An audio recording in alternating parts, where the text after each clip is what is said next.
Direct अगर point पर आए तो बहुत सारे पॉइंट्स आपके डाउट्स को लिए हैं, आपके सामने ऑनलाइन आपकी डिटेल्स को फिल करेंगे। ठीक।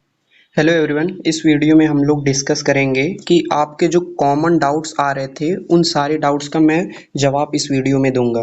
देखो, पिछले वीडियो में आप लोगों का रिस्पांस बहुत बढ़िया था, उसके लिए सभी लोगों को बहुत थैंक्स। और उस वीडियो का रिस्पांस इतना अच्छा था कि उसका फीडबैक भी लोगों ने बहुत अच्छा दिया। आप इसका प्रूफ देख सकते हैं, ऐसे बहुत सारे मैसेजेस हैं। ठीक है। और इस वीडियोस में मैंने डायरेक्ट अगर पॉइंट पर आए तो बहुत सारे पॉइंट्स आपके डाउट्स को लिए हैं और उसको एक एक करके हम लोग डिस्कस करेंगे। ठीक है। और उससे पहले अगर बात करें, इस वीडियो में मैं आपको जितने भी आपके सारे डाउट्स हैं रिलेटेड टू डॉक्यूमेंट्स या हाइट से रिलेटेड कोई प्रॉब्लम या चेस्ट से रिलेटेड कोई डाउट, ये सारे पॉइंट्स हम लोग इस वीडियो में कवर करेंगे। ठीक है। उसके पहले वीडियो को स्टार्ट करने से पहले मैं आप लोगों को बता दूं कि ऐसा कोई माइंडसेट नहीं बनाना है कि विदाउट फेस अगर वीडियो बन रहा है तो वो वीडियो अच्छा नहीं होगा। देखो, मैं वीडियोस तभी बनाता हूँ जब वो 100% जेन्युइन वीडियो की ज़रूरत हो। ठीक है। कोई अननेसेसरी या इररिलेवेंट वीडियो मैं नहीं बनाता हूँ। ठीक है। तो अगर मैं वीडियो बना रहा हूँ इसका मतलब कंटेंट जो है वो इम्पोर्टेंट है और ज़रूरी है वो चीज़। ठीक है। स्टार्ट करते हैं वीडियो को। तो सबसे पहले तो रिस्पांस बहुत अच्छा था वीडियो का पिछले का। और एक बार रिकैप देते हैं कि डीवीपीएसटी जो है हम लोगों का, उसमें क्या क्या डॉक्यूमेंट्स लगेंगे। आप लोग देख सकते हैं कि मैंने ग्रेजुएशन डिटेल्स भी लिखा था, पर यहाँ पर ग्रेजुएशन डिटेल्स जो है ये एसआई वाले डीवीपीएसटी में मांगा जाता है। और मैंने उस वीडियो में तीनों मतलब यूपी पुलिस और यूपी पुलिस, होमगार्ड और एसआई तीनों के लिए कवर किया था, इस वजह से मैंने लिखा है। और इनके अलावा अगर डॉक्यूमेंट्स की बात करें तो एनसीसी वगैरह या स्काउट सर्टिफिकेट या जो आपके कोर्सेज हैं जो आपने किए, अगर आपके पास है, अगर आपने अपलोड किया है तो आप ले जाइएगा। जितने भी ये ओरिजिनल डॉक्यूमेंट्स हैं केवल यही आपको ले जाना है। इसके अलावा सभी डॉक्यूमेंट्स का आपको 2 फोटोकॉपी करके ले जाना है। ठीक है। सबका 2 फोटोकॉपी करके ले जाना। और देखो, कुछ लोग ये पूछ रहे थे सेल्फ अटेस्ट कैसे करना है। ठीक है। सेल्फ अटेस्ट जो आपका मतलब आपने अपने ओरिजिनल डॉक्यूमेंट का फोटोकॉपी करा लिया और फोटोकॉपी पर आप नीचे सिग्नेचर कर दीजिएगा अपना नेम लिखकर, वही होता है सेल्फ अटेस्ट करना। ठीक है। कुछ लोग बता रहे थे कि डब्ल्यूएस में सेल्फ डिक्लेरेशन फॉर्म ले जाना, तो सेल्फ डिक्लेरेशन फॉर्म सभी को ले जाना है, वो एडमिट कार्ड में ही गिवन है। ठीक। इसके अलावा आपको 10 फोटोज भी ले जाना है। आपका रीसेंट फोटो 10 ले जाइएगा, लेकिन उसमें 3 का ही रिक्वायरमेंट पड़ेगा, फिर भी आप 10 ले जाइएगा। अब डीवीपीएसटी में देखो फेल किसमें होते हैं, फेल बच्चे किसमें होते हैं। फेल देखो, फेल या अनफिट बच्चे डायरेक्टली हाइट में ही होते हैं, केवल और केवल हाइट में ही फेल किया जाता है। ठीक है। और चेस्ट में अगर अगर ज़्यादा कम है तो प्रॉब्लम होगा, लेकिन अगर आपका एक्सपेंशन 5 सेंटीमीटर का हो जा रहा है तो प्रॉब्लम नहीं होना चाहिए। ठीक है। अब देखो, कुछ लोगों का यहाँ पर चेस्ट जो है वो 79 सेंटीमीटर था, किसी का 77 था। तो उन लोगों के लिए ये है कि आप लोग बहुत बढ़िया से डाइट लें और जिम ज्वाइन कर लें, दोनों टाइम पुशअप्स और मतलब चेस्ट का और बैक का एक्सरसाइज करें जितना हो सके।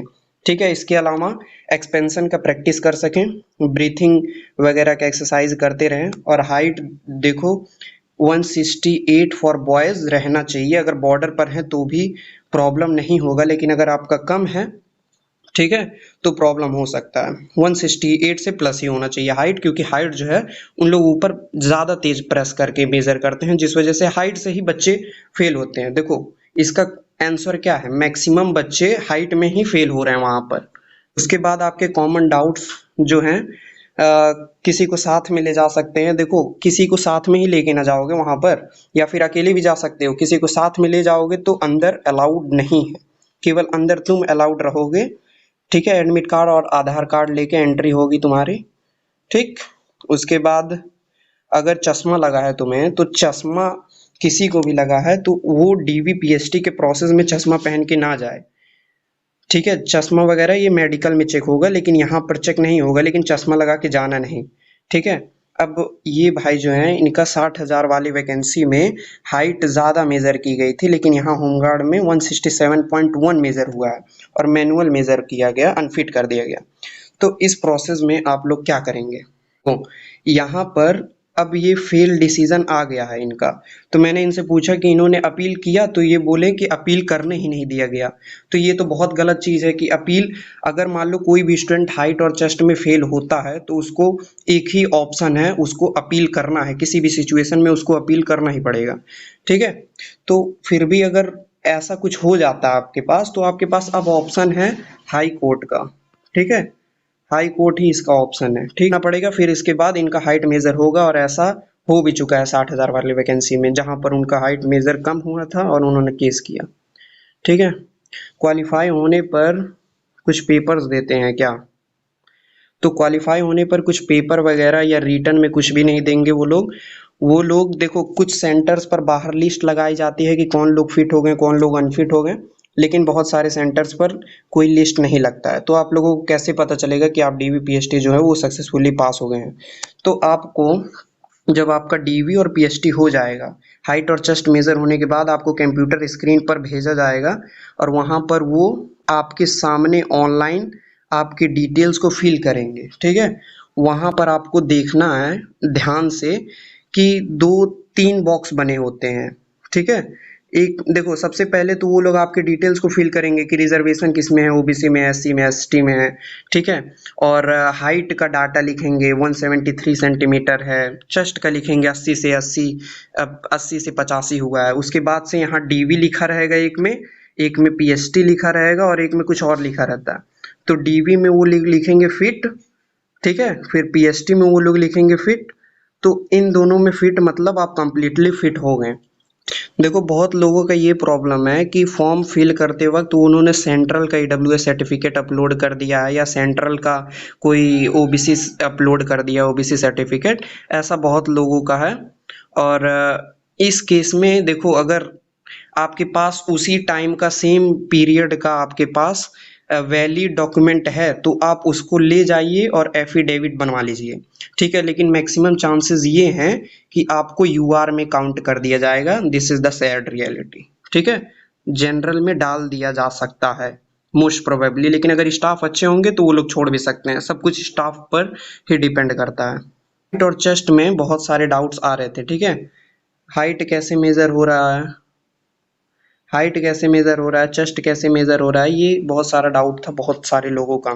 तो देखो, हाइट जो है वो मैन्युअली ही मेजर होता है, और सही से मेजर होता है, एकदम एक्यूरेट आपका हाइट लिया जाएगा जितना है। मतलब ऐसा नहीं है कि आपका हाइट अगर है 168 प्लस है तो कोई कम नहीं कर सकता है, अगर आपका 168 से कम है तो वो लोग ज़्यादा भी नहीं कर सकते हैं, ठीक है। ज़्यादा करने की उन लोग, कुछ स्टाफ अच्छे होते हैं तो ट्राई करते हैं, पर बहुत सारे स्टाफ ऐसे नहीं होते हैं, ठीक है। तो सबसे पहली बात तो इसको मैन्युअली हाइट को मेजर करते हैं। और चेस्ट जो है, ये एक्सपेंशन 5 सेंटीमीटर का इम्पोर्टेंट है, ठीक है। 5 सेंटीमीटर का एक्सपेंशन होना चाहिए। और उन लोग का अगर 79 भी अगर चेस्ट है किसी का, तो उन लोग ऊपर से मेजर कर देंगे, ठीक है। तो चेस्ट में सच कोई प्रॉब्लम नहीं आता है, ठीक।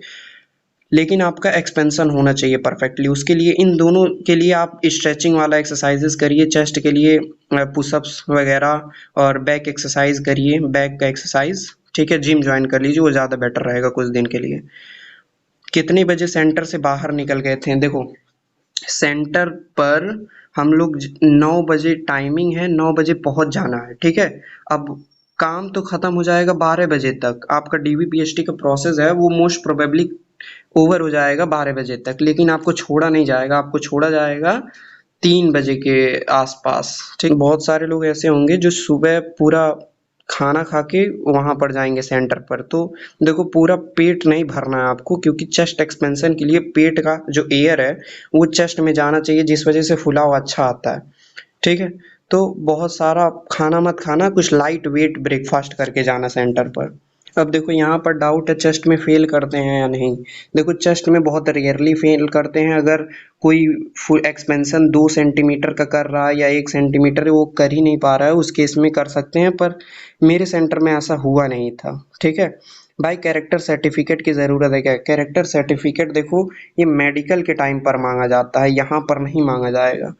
देखो, अब जितने भी यहाँ स्पेलिंग वाले मिस्टेक्स हैं, मेरे आधार में फादर की मिस्टेक है, आधार कार्ड में उसमें पापा की स्पेलिंग मिस्टेक है, मार्कशीट और आधार में केवल हिंदी के नाम में या 12th में छोटी मात्रा मिस्टेक है, या यहाँ पर मार्कशीट में मेरे नाम में के आगे कुमारी लगा है। देखो, कुमारी लगा है, ये कोई प्रॉब्लम नहीं है, कुमारी बहुत लोगों का बना है और उस पर एफिडेविट के बिना भी उन लोग फिट कर देते हैं और कोई उस पर ध्यान नहीं दिया जाता है। लेकिन इस सभी केसेस में जितने भी स्पेलिंग एरर्स हैं, चाहे डोमिसाइल सर्टिफिकेट में, चाहे कास्ट सर्टिफिकेट में, चाहे 10th के मार्कशीट में, चाहे आधार कार्ड में, ये कहीं भी कोई माइनर मिस्टेक है स्पेलिंग वाला, या फिर एप्लीकेशन नंबर, या ऐसे कुछ जो नंबर्स हैं वो सब सभी में मिस्टेक हैं, तो उनके जगह पर आप एफिडेविट बनवा के ले जाइएगा। इसलिए आप थोड़ा क्लियर रहेंगे, आप थोड़ा कॉन्फिडेंस में रहेंगे कि मैं फीस डीबीपीएसटी क्वालिफाई आराम से कर लूँगा, इसलिए मैं बोल रहा हूँ। देखो, अब ये कह रहे हैं कि अगर सेंटर दूर हुआ तो ये जैसे 9 बजे टाइमिंग दिया गया है, तो 9 के बाद जा सकते हैं क्या?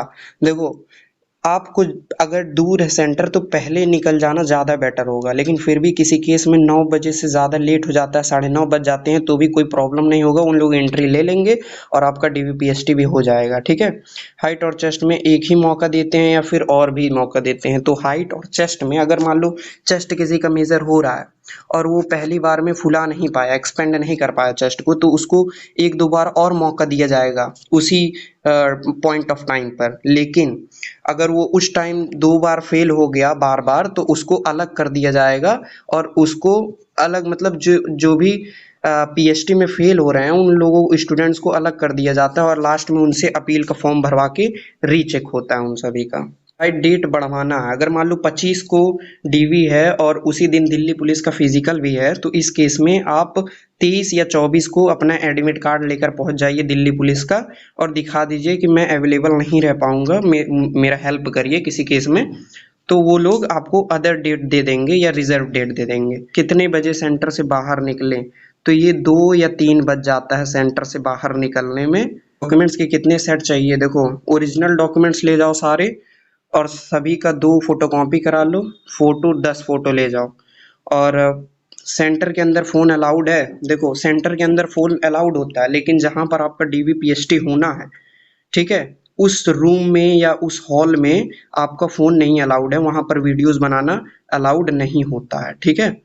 फिर उसके बाद ईडब्ल्यूएस के अलावा देखो, सेल्फ डिक्लेरेशन क्या होता है ये पूछ रहे थे, तो बस इनको सिंपली अपना ईडब्ल्यूएस ले जाना है और एडमिट कार्ड ले जाना है। एडमिट कार्ड पर ही सेल्फ डिक्लेरेशन फॉर्म होता है, वो लोग फिल करवा लेंगे, फोटो भी उस पर चिपक जाएगा, कोई दिक्कत नहीं होगा। अब एससी से हैं और सेंट्रल का लग गया है, ठीक है, सेंट्रल का लग गया है तो सीधे सीधे ये जनरल में ही, यूआर में ही काउंट किए जाएंगे। लेकिन अगर एफिडेविट बनवा लेते हैं और उसी टाइमलाइन का इनके पास स्टेट गवर्नमेंट का भी सर्टिफिकेट है, तो वो अगर मान लो स्टाफ अच्छे हुए तो बाय चांस सेम कैटेगरी में ही रिजर्वेशन इन लोग दे सकते। अब यहाँ पर देखो, जनरल वालों को कास्ट और डोमिसाइल लेके जाना है क्या अदर स्टेट वालों को? अदर स्टेट वाले देखो यूआर में काउंट होते हैं, यूआर में, ठीक है। तो अगर यूआर में काउंट होते हैं तो उनको कास्ट की भी जरूरत नहीं है और डोमिसाइल की भी जरूरत नहीं है, ठीक। लेटर गलत हो गया, इसके लिए भी एफिडेविट बनेगा भाई। और भाई, डॉक्यूमेंट जीरो अटेस्ट कैसे करना है ये मैंने बताना, किसी गेजेटेड ऑफिसर से अटेस्ट नहीं करवाना है, ऐसा कुछ नहीं करना है, खुद अपना नाम लिख देना है फोटोकॉपी के नीचे, ठीक है, अपना नेम लिख दोगे वही सेल्फ अटेस्ट हो जाएगा। ईडब्ल्यूएस सेंट्रल का लग गया है, देखिए ये प्रॉब्लम बहुत लोगों का है कि एससी का सेंट्रल का लग गया है, ईडब्ल्यूएस का सेंट्रल का लग गया है, तो इस केस में ना आपने मिस्टेक कर दिया फॉर्म भरते टाइम, आपको ऐसा नहीं करना था, लेकिन आप वही वो बोल रहा हूँ मैं, मोस्ट प्रोबेबली यूआर में ही उन लोग काउंट करेंगे आपको। ये पूछ रहे हैं ईडब्ल्यूएस 2025 का है और 25-26 का भी है और 26-27 का भी है।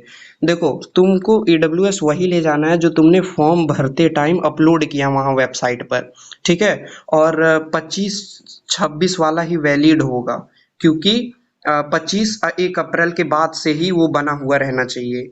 ईडब्ल्यूएस 1 साल का ही मांगता है। देखो, अगर आप बॉयज हैं तो 54 केजी वेट है, वेट नहीं मेजर होता है, ठीक है, वेट नहीं मेजर होता है बॉयज का, गर्ल्स का केवल 40 केजी मैंडेटरी है, लेकिन बॉयज़ का नहीं चेक होता है। ये पूछ रहा है डॉक्यूमेंट्स के कितने सेट चाहिए, और ये तो मैंने ऑलरेडी कर बता दिया है। और if you have any doubt comment section में बताइएगा, और वीडियो कैसा लगा रिस्पॉन्स भी दीजिएगा, क्योंकि वीडियोस बनाने में थोड़ा टाइम लगता है भाई, इस चीज़ को समझना चाहिए आप लोगों को। इसके साथ में जो हम लोगों का नेक्स्ट टारगेट है, जैसे हम लोग ऐसे एस्पिरेंट्स हैं, गवर्नमेंट जॉब के प्रिपरेशन करते हैं, तो अभी बहुत लोगों का यूपीपी का रनिंग होगा, होमगार्ड का रनिंग होगा, मेरा भी होमगार्ड का रनिंग है। सितंबर से ही शायद स्टार्ट होगा वो, और आगे मेडिकल का भी प्रोसेस होगा, एसएससी जीडी का भी रिजल्ट आना बाकी है अभी, यूपी ट्रिपल एससी पेट का भी एग्ज़ाम अभी बहुत अच्छा वहाँ परफॉर्म करना है। तो ये सारे काम हम लोग साथ में कर सकते हैं। Let's do it together. Thank you.